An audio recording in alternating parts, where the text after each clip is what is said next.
What's up everyone, welcome back to a brand new video. Last time, we left off with some pretty unique developments. Not only is the group now going dynamic, but it seems we have a new villain on the horizon. He won't really be showing up in this part too much, but we'll see a little bit more of him. A former foe that is now returning with new power thanks to Dr. Geronimo, as well as some friends alongside him. For this part, let's hit a like goal of 3,500 likes. Once we hit that, I'll continue with another part of the series. Anyways, let's pick up from here. Last time, we saw what the group was deciding to do. The best course of action was to obviously try and go to Namek, seeing if they have any Dragon Balls so they could revive the people that died. And if it doesn't have Dragon Balls there, well, it's at least worth a shot to check. I'm gonna make one minor change to the last part, one that I didn't really clarify too much. They did spare Vegeta, but instead of him going away, he's gonna stay here. Even though everyone hates him, they might be useful for him. Maybe in the future they could help him defeat Frieza. And if he goes with them to Namek, maybe he can get Dragon Balls for himself. He's interested and wants to go. One of the great things here is that Goku can actually follow them this time. Instead of him falling behind because he needs to heal, he's actually okay. His injuries weren't too bad. Sure, he is beat up a bit, but nothing a few days of rest won't fix. He'll be joining everyone on the trip, and pretty much the whole group's going, besides Yamcha and Chaozu obviously. As for Vegeta, he's obviously the one that's beat up the most. And as you could probably guess, they don't really know what to do with him. He is a bad guy after all, and they could just leave him here on Earth, but they don't really trust him alone. It's probably better for them to bring him along. That way, they can make sure he's actually okay, while also making sure he doesn't pull any stunts on Earth. And they don't really expect the need for any sort of firepower, but if they do actually need to fight someone, Vegeta's another fighter that they could use help from. Think about it, once he heals, he'll be more of a help if anything. He's gonna get a lot stronger from getting a boost in power. Especially considering how his injuries are worse than pretty much anyone else's. Like I said, the group doesn't think they need that many people, but they all want to go. How often do you get to go into space? I mean, it just sounds fun to do regardless. So they're all going to end up going, which will actually work out well in the end considering what's going to happen later on, and you'll see as this part continues. They just think the idea of space travel is cool. So the whole group is pumped up. Bulma's able to make a ship, with the help of Salad because of his intelligence, as well as some help from Popo and Kami, and surprisingly, some help from Vegeta. He does have a ship here after all, and Bulma's able to reverse engineer it, trying to figure out the tech inside of it to use in her own ship. It's a weird but also fun experience for her. She gets to see all this weird alien technology, not only from the Saiyans, but the ship that Kami arrived on Earth in. Plus, working with Salad is a kind of weird experience for her. He is a bug android looking type thing, but it's interesting to see how he works. He is smart after all, and she's able to tell that pretty easily. He has a lot of Jiro's knowledge too, which could be pretty useful, not to mention a lot of her knowledge, so he works well with her. It takes some time, but they're able to finally build a ship, including some interesting technology on there, such as a gravity chamber suggested by Vegeta, considering how Earth's gravity is so weak compared to something like Planet Vegeta. The ship is massive and has its own training area, so all the people on the ship can actually train in that gravity room. Since it is going to take some time to actually get to Namek, they'll need something to do. Training's the perfect thing. They'll get stronger on the way there. With all the arrangements set in place, they all board the ship and head off to Namek, leaving Earth. Since we talked about him a bit in the last part, let's talk about Gero now. As I mentioned, he has a brand new android, one that he could trust. Another Red Ribbon collaborator, someone who also hates Goku. He has a lot in common with Gero. He probably hates Goku more than him actually. I mean, look how Goku scarred him. Obviously the person I'm talking about is Tao, who's already been turned into a cyborg, but not really a great cyborg. I mean, there's no infinite energy or anything. Look how he lost to Tenshinhan in the 23rd World Tournament. If he were an android that Gero made, he would have been way more powerful. The great thing is, with him already being a cyborg, it's not too much to change with him. Gero already has what he needs to work with. The cybernetic parts are already installed on Tao. All Gero needs to do is upgrade him, which shouldn't be too tough. This is pretty interesting for him. It's the first time he's actually working with humans to turn into an android. He does have a project way down the road for androids 17 and 18, but it's better to work with Tao first, someone who's already got these parts installed and someone who's willing to collaborate. Obviously Tao would agree to this, getting modified to be stronger and to have infinite energy. That's great, it'll allow him to defeat Goku easily. Not only satisfying himself, but satisfying Gero in the process. So, Gero begins working. His goal is to eliminate Salad as well, since he is a rogue agent and he doesn't really trust him. For all he knows, Salad is plotting to come back and kill him sometime. Not to mention he teamed up with Goku of all people. He doesn't want that. He can't have one of his creations running around acting good. And because of that, he only has two simple goals right now. Kill Goku and kill Salad. And like I mentioned, he does have plans for other androids, including 17 and 18 who are also human-based androids, but he hasn't started those yet. He would like to make another bio-android though, and he actually does have plans for a concept called Cell. but he isn't entirely sure, just as I mentioned last time. It may be a little bit too risky. I mean, the last time he made a bio-android, look what happened. He doesn't know if Cell would be the same. If he does start working on Cell, it would take longer, and Cell might not even obey him. He is a pretty similar concept to Salad, so he's not too sure if he wants to create Cell, but he'll keep that in mind. However, he does continue building other androids as well. He's not just going to work on Tao. He may also modify himself in the future, turning him into an android. Alongside all that though, he's planning to possibly build the best artificial human yet, a project simply titled Android 13. Oh yeah, he's finally being brought into one of my scenarios. With the group leaving now, this gives him a lot of time to work on building these new androids, specifically his favorite project so far, Android 13. Modifying Tao is great and all, but having another android, that would be even better. It would assure that they'd get stuff done. Besides this project labeled Android 13, he is working on some other side projects, 2 androids to go along with him, 14 and 15. Slowly but surely, he's building his army. Tao, 13, 14, 15. And in case those don't work, he has plans for 17, 18, 19, 20, even Cell. He's got so much on his mind, and he's confident. If one thing fails, he has another project, and if that fails, he can go on to that. But as far as he's concerned right now, Tao and Android 13 should be enough, as well as 14 and 15 along with them. Work begins on the Red Ribbon Redneck. And with that covered, let's go back to the main group on Namek. We'll see more of the Red Ribbon androids in the next part. Obviously on the way to Namek, everyone's going to be gravity training. It's the best thing to do right now. And it was a great suggestion from Vegeta. It's a really effective form of training, and they do need something to occupy them in their downtime. Of course, this would make everyone a lot stronger. We saw this with Goku on his way to Namek in the original series. He got really strong, multiple times stronger than he was before. So, the same is going to happen with the group. Let's cover some power levels a bit because that's an easy way to show where they are in terms of strength. Salad would be at the top. With his great potential as a bio-android, we'll put him at around 180k.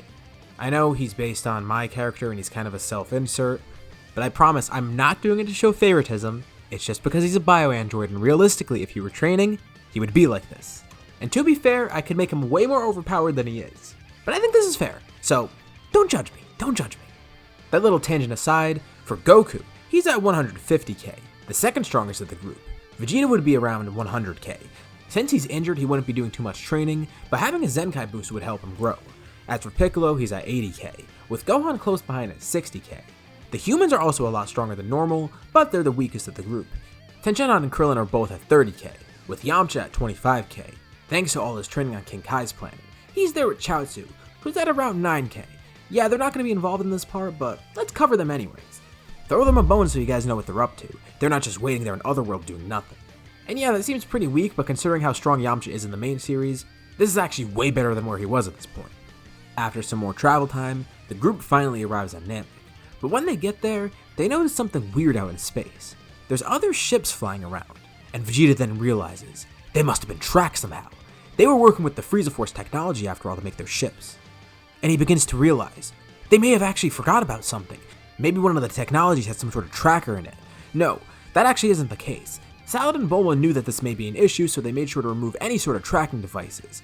They must have had someone watching, if anything. And that theory is actually correct. Without anyone knowing, Frieza actually sent some scouts to Earth, and they went to see what happened with Vegeta, but actually found out that everyone's going to Namek, which is why they followed them here.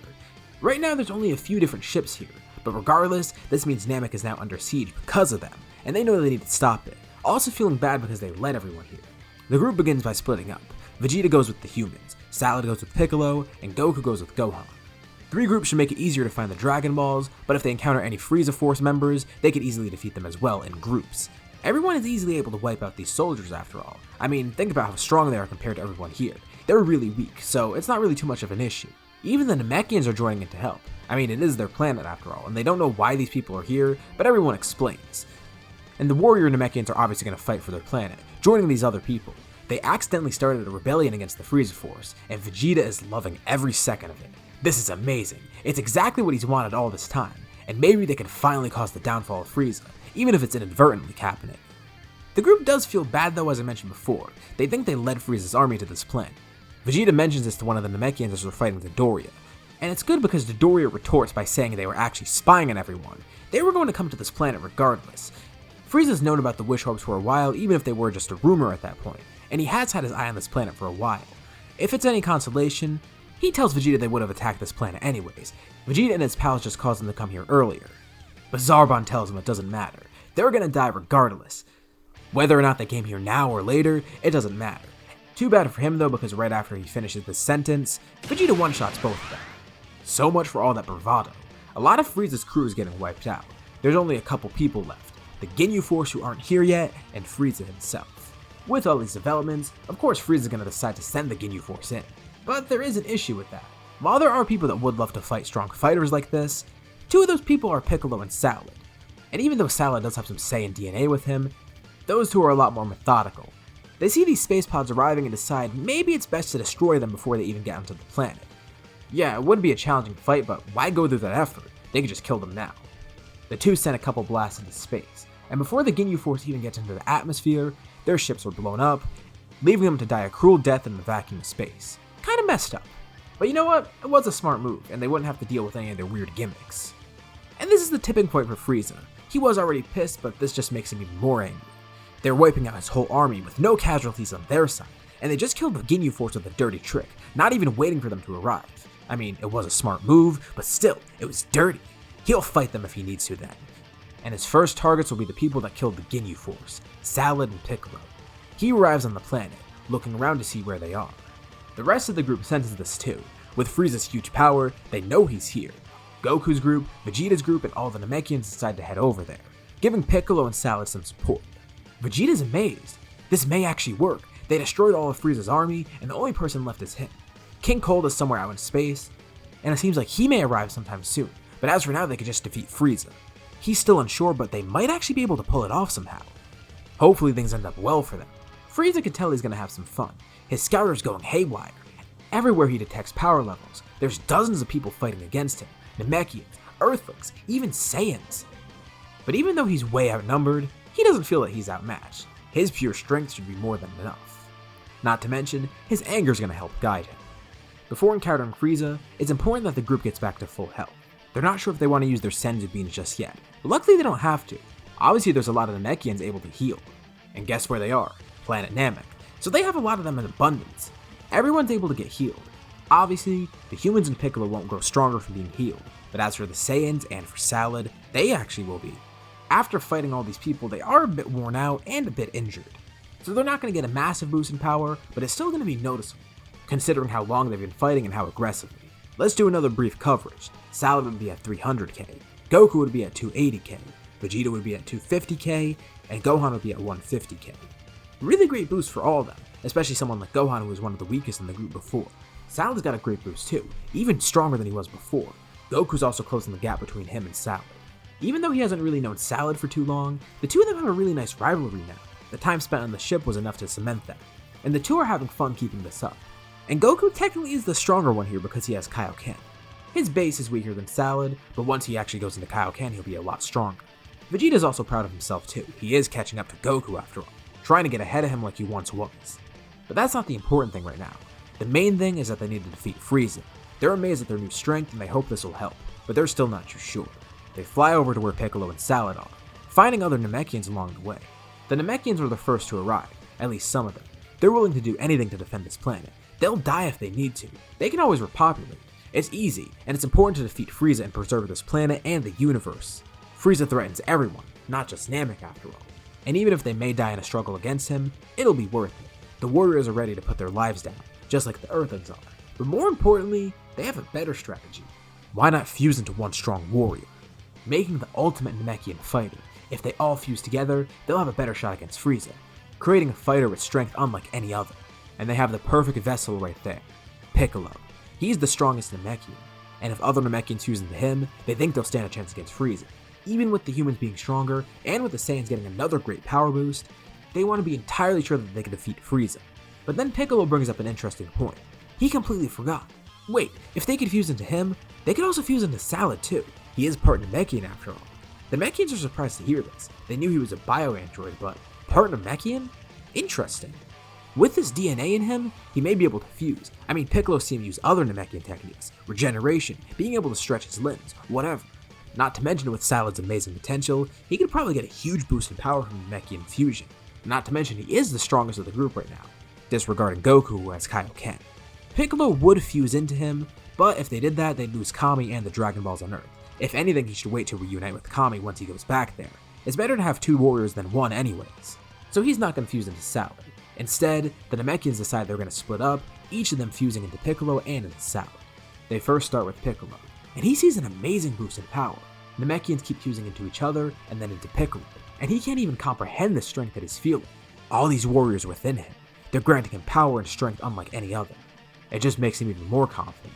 Salad sees this and he's getting kind of nervous. The Namekians are giving up their lives, and he's not even sure if it'll work, but it's at least worth a shot. Piccolo assures him that it's okay, and he should go ahead with it. And reluctantly, Salad agrees. Some of the Namekians fuse into each other, and then fusing into Salad. Frieza's getting closer and closer, and then he senses something on the scouter, a huge power level nearby. Hold on, this can't be right. It's a couple million and it's rising. And that's not all. There's another power right next to that one. That power of 1 million is Piccolo's, and right next to that is his student Salad, who has a power that's continuously increasing.